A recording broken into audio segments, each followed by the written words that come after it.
Hello. Today we're going to talk about uniform continuity. Before we do so, let's review the concept of continuity as we discussed in our last lesson.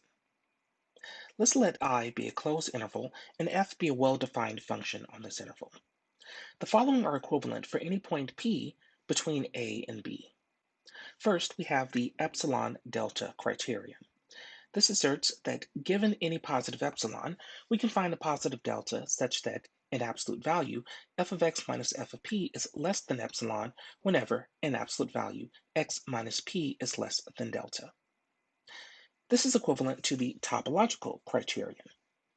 For any open neighborhood v sub epsilon of L containing the point L equals f of p, there exists an open neighborhood v sub delta of p containing our point P such that f of x is an element of this open neighborhood v sub epsilon of L whenever x is an element of the open neighborhood v sub delta of p.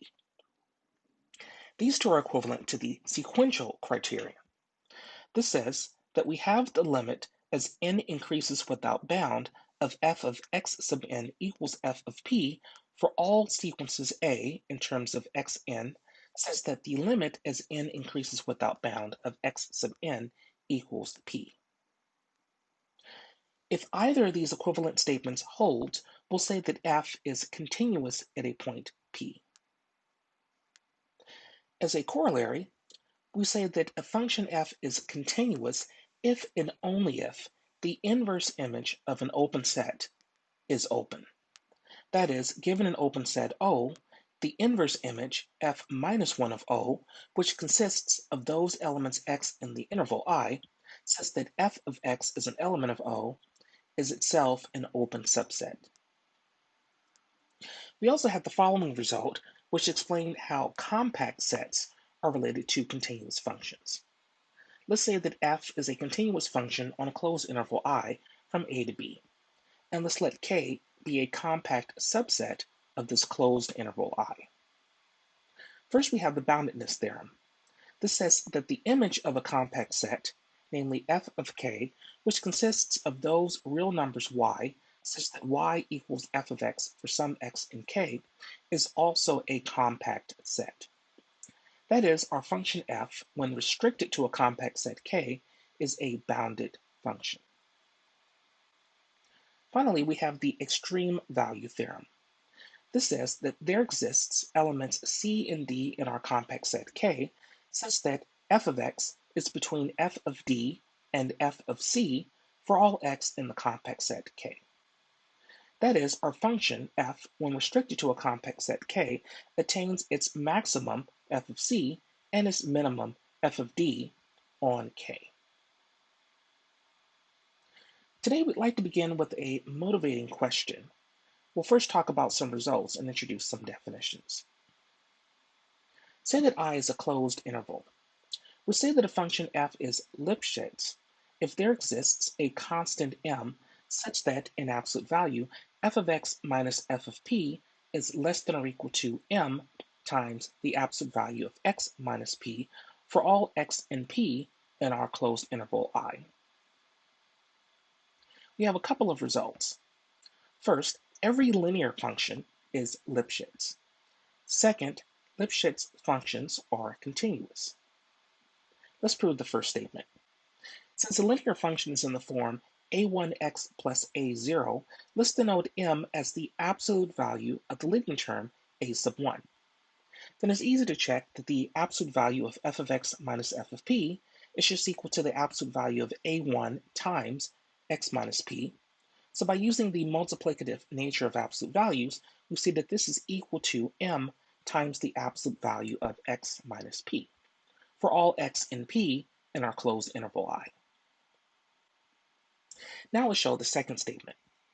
Let's say that a positive epsilon is given, and let's fix a point P in our closed interval I.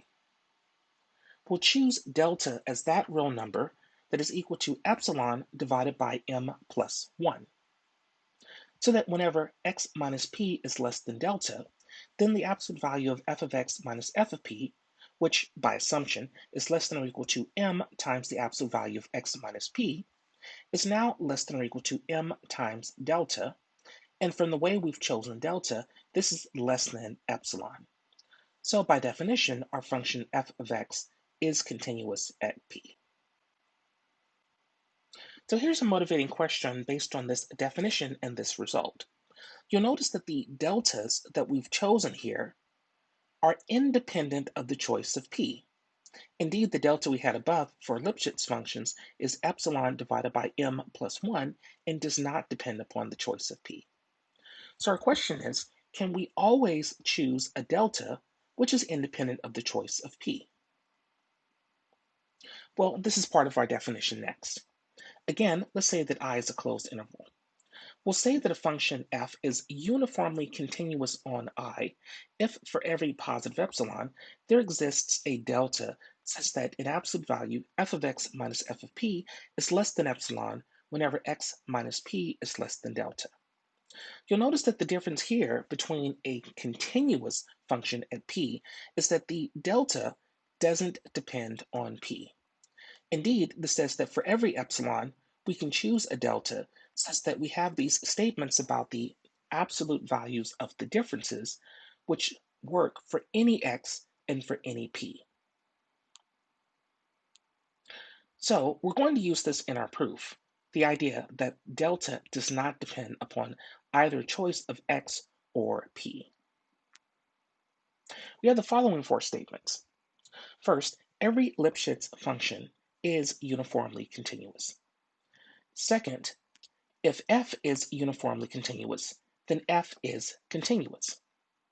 Third, a function f is not uniformly continuous if and only if there exists, first, a positive epsilon 0, and second, two sequences in terms of a sub n and b sub n, such that the absolute value of a sub n minus b sub n tends to 0, yet the absolute value of f of a sub n minus f of b sub n is greater than or equal to epsilon 0. And finally, let's say that f is a continuous function on a compact set K. Then f is uniformly continuous. The main takeaway here is, if we have a linear function, that is an example of a Lipschitz function. If we have a Lipschitz function, that is an example of a uniformly continuous function. And finally, if we have a uniformly continuous function, that is an example of a continuous function. Let's go ahead and prove this theorem. We'll start by proving the first statement. Let's assume that there does exist a constant m such that the absolute value of f of x minus f of p is less than or equal to m times x minus p for all x and p in our closed interval. That is, let's assume that f is a Lipschitz function. Then it must be uniformly continuous because given a positive epsilon, we can choose delta to be epsilon divided by m plus 1. And of course, the delta here is independent of p. Now let's choose the second statement. We're going to prove that if we have a function f that is Lipschitz, then it must be continuous. Say that epsilon is given, and let's fix a point p in our closed interval. Then, because our f is uniformly continuous, there exists a delta such that f of x minus f of p is less than epsilon whenever x minus p is less than delta. You'll notice here the wording is slightly different, proving that f is continuous rather than proving that f is uniformly continuous. Uniformly continuous means that our delta is chosen independent of p. Continuous means we first have to say fix p, and then we can write down delta. But of course here, if we just stare at the wording, we see that this is exactly what it means to say that f is continuous on our closed interval. Now let's prove the third statement. That is, we're going to prove that a function f is not uniformly convergent if there are certain sequences a and b.